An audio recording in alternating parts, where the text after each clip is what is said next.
중독 행위자들의 끈질긴 거짓말, 정보 조작과 은폐. 강수돌 고려대 명예교수.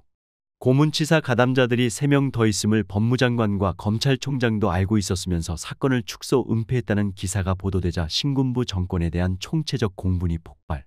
국민에게 결코 알리고 싶지 않은 최서원의 청와대 방문 사실을 감추려다 그 숱한 루머가 난무했고, 그럼에도 속수무책이었고, 그래서 일파만파로 일이 커진 게 아닌가. 왜 윤 대통령은 하필 탄핵과 비선, 은폐를 연상시키는 정호성을 대통령실에 들인 것인가. 채 상병의 불행한 죽음을 규명하는 일은 기실 이렇게까지 온 나라의 에너지를 잡아먹을 일은 아니었다. 대통령의 수사방해 및 은폐가 의심되지 않았다면 우연히 본 동아일보의 김순덕 칼럼에 눈이 멈췄다. 조중동으로 상징되는 기득권 친화적인 보수 언론조차 국민은 권력자의 비리 그 자체 못지않게 비리 은폐에 무섭게 분노한다며 앞에 글처럼 지난 40년간 은폐의 흑역사를 간략히 전해 주었기 때문이다. 그렇다. 국민은 분노한다. 비리도 문제지만 은폐는 더 문제다. 바로 이 지점에서 나는 중독 행위 이론을 떠올린다. A.W. 셰프 박사가 중독 조직 또는 중독 사회에서 제시한 중독 행위란 마치 알코올 중독자의 생각이나 행동처럼 본인의 알코올 중독을 계속 유지하기 위해 현실 부정이나 거짓말을 예사로 하고 정보 조작과 은폐를 반복하는 행위 패턴이다. 게다가 그런 식으로 하면 타인의 느낌, 생각, 행동까지 효과적으로 통제할 수 있다고 굳게 믿는다. 셰프 박사에 따르면 이러한 개인의 중독 행위 패턴은 다양한 조직이나 심지어 사회 전체에도 적용될 수 있다. 예컨대 어떤 조직 전체가 고유의 사명에 충실하기보다는 우두머리나 실권자의 눈치를 보며 그의 마음에 들기 위해 거짓말, 정보 조작과 은폐, 통제 환상 등의 행위 패턴을 보이는 경우가 많다. 전형적인 중독 조직. 또 한 사회 전체가 무한한 경제성장이라는 허구적 목표를 향해 달려나가는 가운데 그 구성원들의 심신이 소진되거나 사회적 불평등과 분열이 강화되며 자원 고갈, 생태 파괴, 기후 위기 등 삶의 위기가 고조됨에도 마치 그런 문제는 시간이 가면 자동 해결될 것처럼 믿고 따르기도 한다. 전형적인 중독 사회. 셰프 박사의 이론에는 한 가지 더 흥미로운 게 있다. 그것은 개인, 조직, 사회 등 그 어느 경우에도 끈질긴 중독 행위자 곁에는 반드시 동반 중독자가 있다는 점이다. 만일 동반 중독자가 중독 행위자 곁에서 적극 옹호하고 변호하며 호응을 해주지 않는다면 그 중독 행위자는 자신의 중독 행위를 오래 지속하기 어렵다. 동반 중독자가 중독 행위자에게 항상 잘하고 계십니다 또는 누가 뭐래도 옳은 일을 하고 계십니다라고 맞장구를 치기에 그 중독 행위는 중단되지 않고 유지되는 것이다. 그래서 누군가 그게 아니오 라며 비판 또는 저항을 하면 이들은 입틀막식으로 대응한다. 내부 고발자나 온갖 비판자를 없는 사람 취급하는 것 또는 실제로 존재 자체를 없애는 것이 그들의 전형적인 대처법이다. 물론 매수나 감투 씌우기를 통해 존재 변형을 시키기도 한다. 더욱 폼나게는 협치의 형식을 빌려 공동결정과 공동집행을 하는 것처럼 가장하기도 한다.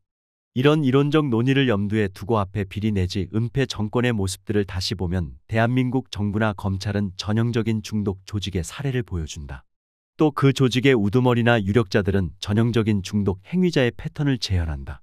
일례로 김순덕의 칼럼처럼 채 상병 사건 처리 과정에 대통령실이 개입한 것 아니냐는 의혹에 대해 정황과 추측을 하고 가짜뉴스를 만들어가는 것은 부도덕한 일이라고 감히 입을 놀렸던 모습이 바로 전형적인 중독 행위다. 이렇게 뻔한 거짓말로 거짓과 비리를 덮으려 한 것은 국민이 개돼지로 보이는 모양이라 그랬을지 모른다. 그러나 오늘날은 개한테도 그렇게는 안 하며 그렇다 해도 먹히지 않는다. 따지고 보면 이런 식의 중독 행위를 하는 개인, 조직, 사회의 모습은 결코 어제 오늘의 일이 아니다. 크게 보면 무한한 이윤 추구를 위해 사람과 자연의 생명력을 흡혈귀처럼 부단히 빨아들이는 자본주의 시스템 자체가 중독 행위자 아닌가. 마치 알코올 중독자가 낮은 도수의 술에 쾌락을 느끼다가 갈수록 도수 높은 술을 마셔야 일시적이나마 만족하듯 자본주의 시스템 역시 인간적 필요가 아닌 무한한 이윤을 추구하기에 영원한 불만족, 무한한 허기의 늪에 빠진다. 그 와중에 사람과 자연이 파괴되는 줄도 모르고 무감각, 무능력, 무책임하게 꼼수만 부리다가 마침내 막다른 골목에 이르고 만다.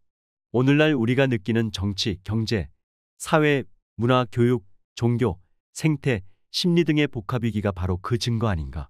자본주의 시스템 속의 각 나라들 역시 중독 사회 내지 중독 조직의 모습을 드러낸다.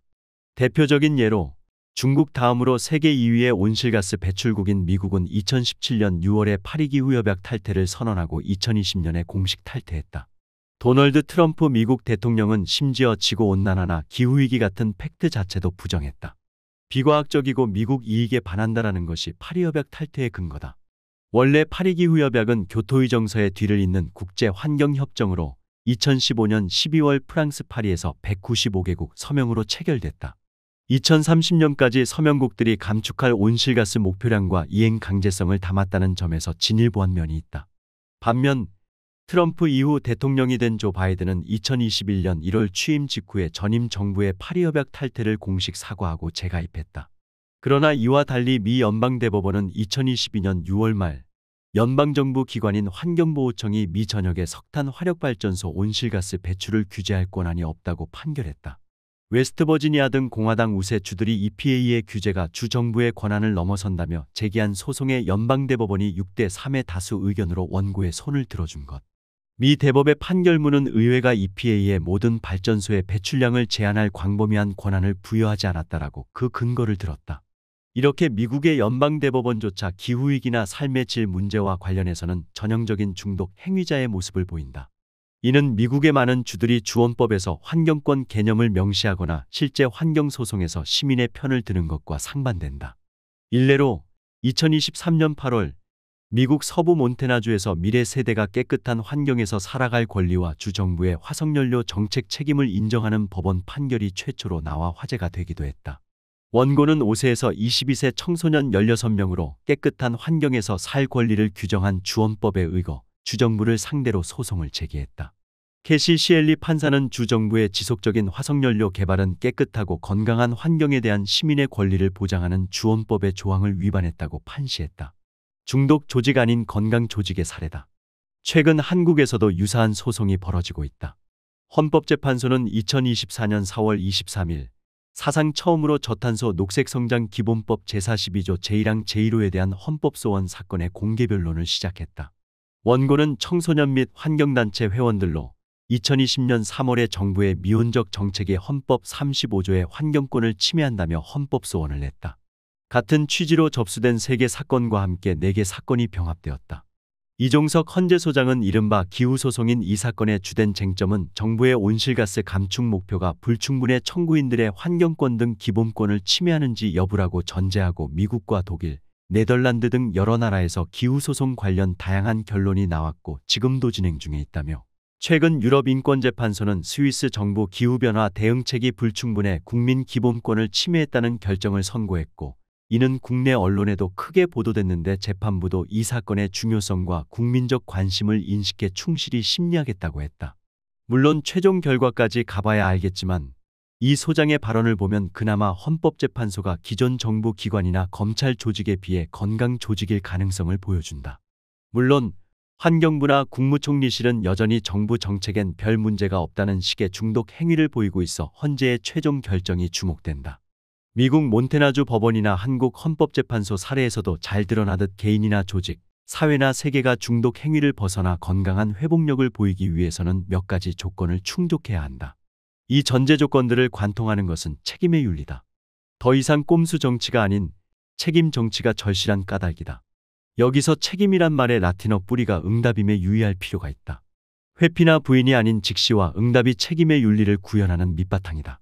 첫째, 현실에서 벌어지는 잘못된 일들을 부정, 은폐, 왜곡, 조작하지 않고 사실과 진실을 그대로 인정하고 공개할 것. 둘째, 그 잘못을 저지른 개인과 조직이 상응하는 책임을 지고 합당한 절차를 거쳐 새 사람으로 거듭나게 하며 유사한 일이 재발하지 않도록 다각도의 예방 체계를 구축할 것. 셋째, 아래로부터의 운동이 기묘한데 모든 사회 구성원들이 더 나은 삶을 공동 목표로 세우고 정보 공유, 열린 대화, 상호 치유, 집단 지성을 통해 꾸준히 시스템 전환을 할 것. 앞에 칼럼에서 김순덕은 윤 대통령이 이종섭 국방부 장관과 통화한 사실과 내용을 진솔하게 밝혀준다면 대통령 편에 서겠다는 국민이 적지 않을 것이라고 생각한다 했다. 그러나 사태의 해결책은 윤 대통령의 개인적 자백이나 반성보다 훨씬 먼 곳에 있다. 왜냐하면 그를 둘러싼 개인들, 조직들, 사회가 여전히 동반 중독자 모습을 하고 있기 때문이다. 이들과 단호하게 헤어질 결심이 책임 정치를 위해서도 필요하다. 물론 여기서 동반 중독자란 그 부인만 일컫는 게 아님이 자명하다.